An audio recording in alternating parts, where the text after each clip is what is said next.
let's see. Young sir. Yes, good eyes. This is saying we're coming with the three shillings of the Oh, excellent. Read it to these folks real loud. To counterfeit is death. This is a bill that was printed by Benjamin Franklin. It did say on it, to counterfeit is death. Today we have all sorts of securities. We have all sorts of faith in the American dollar, even though we just got devalued. But we have all sorts of faith.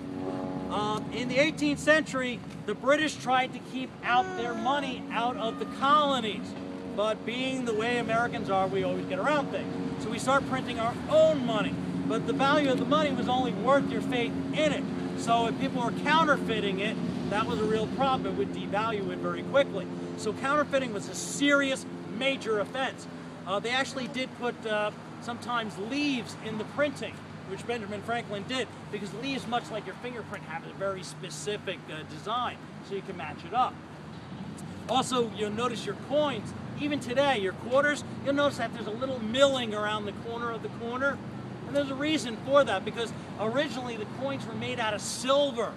And if you were a tavern keeper, and I'm not going to say Mr. Arnold would do this, he was an honest man, of course, but some other tavern keepers, they might just at the end of the night take out a knife and scrape just so a little bit off at the edges, and collect it. By the end of the month, you had a ton of silver. And that would devalue the coin. So people would actually weigh the coins to make sure that they were full weight, and that milling prevented people from doing such, because you could notice if it was missing. So things like that would go on. And I told you the Ford family was a very large, powerful family here in town. Well, like every family, we have our black sheep. The black sheep of the family was Samuel Ford. Samuel Ford's father is buried behind here. Luckily, he died long before his son was ever found out to be who he was. He was a man who went over to Ireland and learned the trade of counterfeiting. Ireland, unfortunately, had the nickname of being the counterfeiting capital of the world. So he went over there and came back, and he purchased a large part of land by Morristown Airport, which was all swamp at that time. And no one can understand why this man would want to be hanging around in a swamp all day long. So the sheriff gets rather nervous and starts thinking to himself, I better go check it out. So he walks out there and sneaks up on him, and he finds out that he's actually counterfeiting money. And he finds the press, and he takes all the paperwork, and he's going to go out there and he's going to arrest several men. These men were very notable people in the area. One was Dr. Burn Budd, who was a famous doctor here in town, very well loved. Also was Benjamin Budd, a relative, whose father was a noted judge in the area. Two justices of the peace, Samuel Ayres and Samuel Haynes, were also arrested.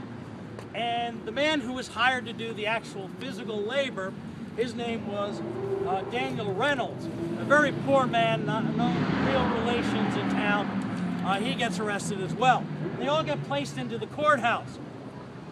Now, somehow overnight, when they come the next day, Samuel Ford is gone, disappears. Poof! Nobody knows how.